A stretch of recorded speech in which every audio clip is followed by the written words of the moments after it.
Magandang araw mga bayang karerista. Nandito na naman po si Rematista na magbibigay sa inyo ng karera tips and analysis para sa araw ng Linggo, February 15, 2026. Meron tayong 8 karera ngayong araw na to, so simulan na natin. Race 1, simula ng first pick 5 event. Isang pillar home, 3-year-old, class 4. Ito, 3 ang pili ko rito.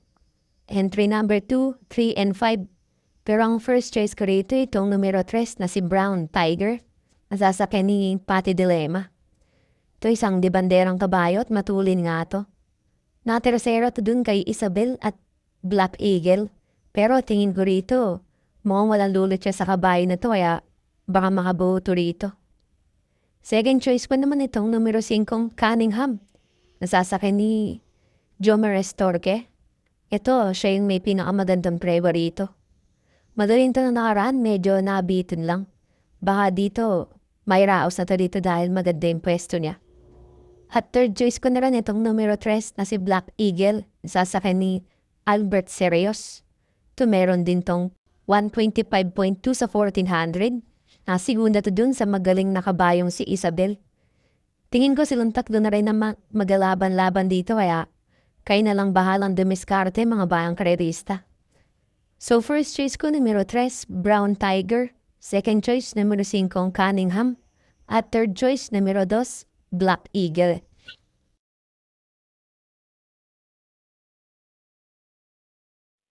Lipat naman tayo rito sa race 2. Simula ng winner take all event. Isang class 4, 42 to 56 split. Ito pwede nang solohin to. Numero 1, Amazing, sasakyan ni John Alvin Guse. Impressive nga yung tinakbo nito nakaraan. At mukhang may inam na ulit si kabayo.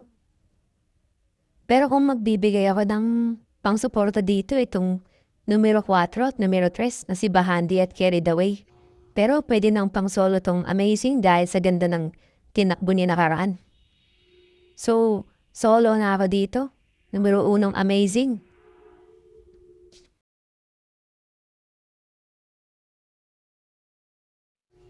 Lipat naman tayo rito sa race 3.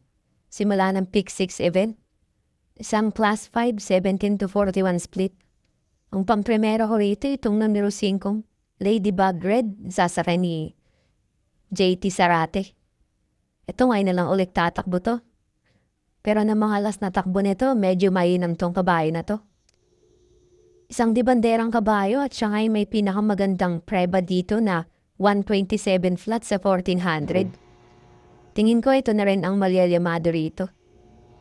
Second choice ko naman itong numero 2 na si Step Bell. Sasakyan ni John Alvin Guse. Ito tingin ko, naghihintay lang to ng tiyempo dahil nung mga nakaraan, parang hinubuli talaga to.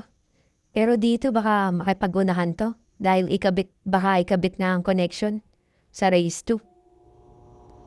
Third choice ko naman itong numero 3 na si Queen Bell. Sasakyan ni R.D. Raquel Jr. Ito matagal na pahinga to.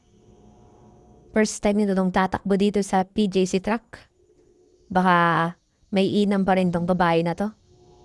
Isang diremating kabayo nga pala. So siya ang pwedeng makinabang kung sakaling makipaglutsahan si Ladybug Red at Step Bell sa harapan. So first choice ko numero 5 Ladybug Red. Second choice numero 2, Step Bell. At third choice, numero 3, Queen Bell.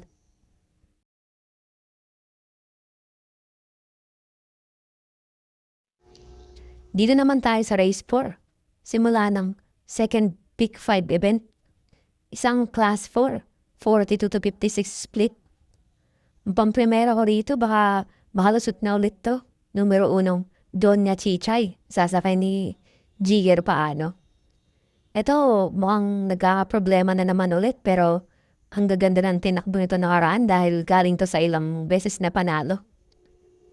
So, siya yung may pinakamagandang preba rito na 126.4 sa 1400.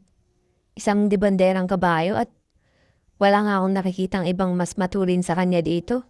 Maganda pa yung pwesto niya kaya baka iuna agad to ng hinete niya.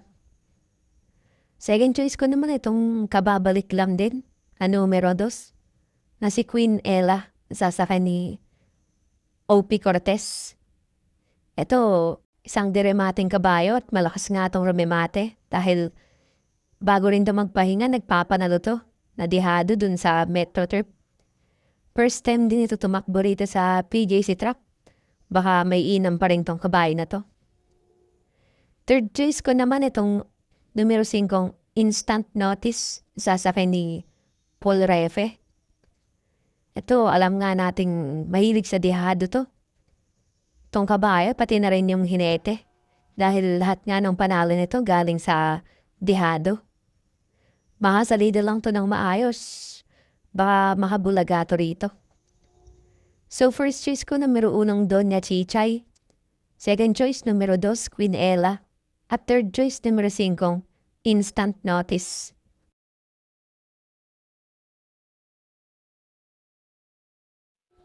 Dito naman tayo sa race 5. Simula ng Pick 4 event. Isang Class 5, 17 to 41 split. Pampremera ko rito itong numero 7 na rin, Sim Super Majority. Nasasakay ni Eminem Gonzalez. Ito medyo mababa na sa grupo. Isang diremating kabayo. Maganda pa nga yung pwesto niya rito kaya hindi ito matatabunan sa largahan. Tingin ko magiging outstanding to dito. Madiskartehan lang to ng maayos ng hinete niya, baka ito na rin manalo rito. Second choice ko naman itong numero 6 na si Amaran, sasakay ni Jackie Jeff Sarate. Mukhang hindi ito nilaban ng nakaraan dahil hindi naman ganun tumanakbo. Baka dito, ilabas na to ng may-ari niya at baka makadehado pa to rito. So first choice ko numero 7, Super Majority. Second choice, numero 6, Amarant.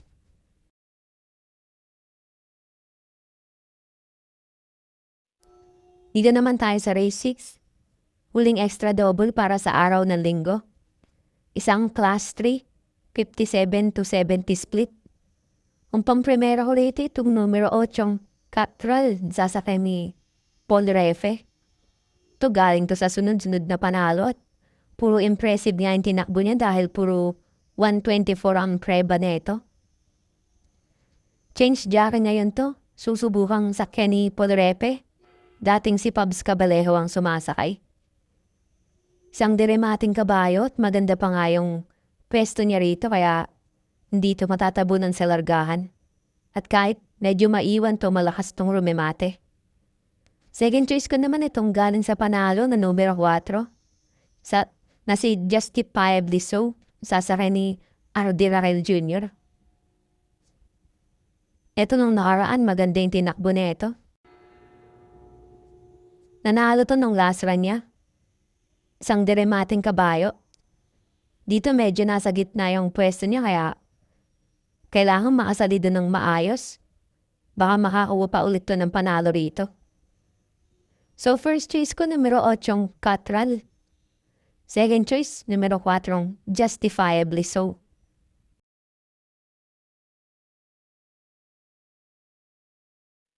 Dito na tayo sa race 7. Huling daily double para sa araw ng linggo. Isang class 5, 17 to 41 split. Ang pampremera ko rito itong numero 1 na rin, na si Azintado, sasakay ni Jackie Jome Restorque. Ito medyo mababa na to sa grupo. Maganda pa nga yung pwesto niya rito.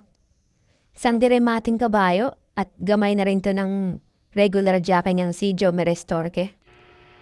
Tingin ko baka maging outstanding to dito. Pero maglalagay ako ng protection dito. Itong second choice ko, na si Modern Stroke, numero 5, sasakay ni Nelson Esteban. Ito puro magaganda rin yung tinatakbo nito. Galing din to sa panalo nung nakaraan. Tingin ko itong pwedeng makasilat dito na dehado sa kanya. Siyang diremating kabayo rin at pwede namang isunod lang ng hinete niya. Huwag lang to may iwan sa largahan, may panalo to dito. Third choice ko naman itong numero 2 na si Go Aidan Go. Nasasakay ni J.L. Lazaro. Ito, wag lang may iwan sa aparato to, magaling tong kabayo na to. At malakas tong remamate dahil malaking kabayo to. Pag nakasali ito ng maayos, may chance na tong manalo. So first choice ko numero 1, Asintado. Second choice, numero 5, Modern Stroke. At third choice, numero 2, Go Aidan Go.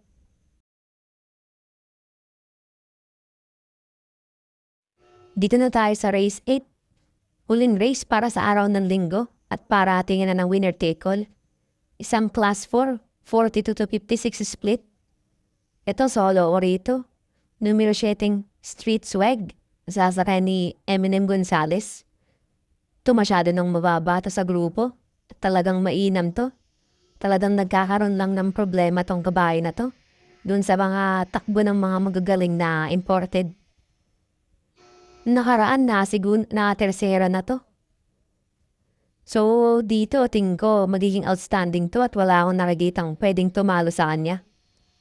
Kung magbibigay ako ng forecast, numero 2 at numero 1 pwedeng pumorcast dito. So, solo ako dito, numero 7, Street Swag.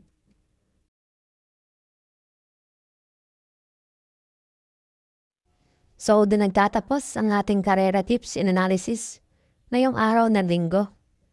Maraming salamat sa mga nanood at sana'y magsitama tayong lahat. God bless sa inyo mga bayang karerista. Don't forget to like, comment, share, and subscribe for more karera tips.